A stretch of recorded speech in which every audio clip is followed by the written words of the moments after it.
Ја научили Македонија лекцијата од лани, кога ужасните пожари за малку ќе ги уништеа Кочани, Берово и Делчево, а пеплосаа речиси 50 квадратни километри шума. И Центарот за управување со кризи и Дирекцијата за заштита и спасување уверуваа дека Македонија е спремна да се соочи со новите пожари. Но по една година државата не вложи речиси ниту денар за да се обноват постојните возила и опремата за гаснење на пожари. Во моментов Македонија има на располагање само еден авион Канадер кој едва го поправија и евентуално 2 хеликоптери кои не летаат ноќе и на високи температури. Добро упатените велат и да можеа сите 3 Канадери да се стават во функција ќе требаат 9 пилоти, додека во моментов има само 3. Околу ова директорот на Центарот за управување со кризи и првиот човек на Дирекцијата за заштита и спасување се со спротивни изјави.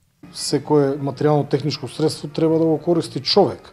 Почнувајќи од авионите, хеликоптерите па до една обична цистерна. Треба вешт возач. Да, за жал, доколку имаме пожари со голем обем, постои можност да бараме помош од странство. Од друга страна, директорот на Дирекцијата за заштита и спасување тврди дека пилоти имаме.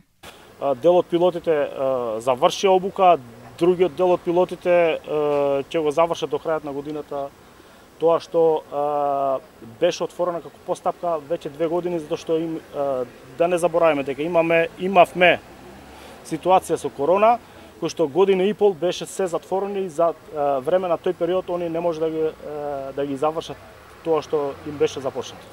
Не се само авионите и хеликоптерите. Во изминатата година не е набавено ниту едно возило кое може да се справува со пожари од поголем размер и на непристапен терен. Дека опремата е стара, последен аларм испратија тетовските пожарникари кои се пожалија дека немаат услови за работа.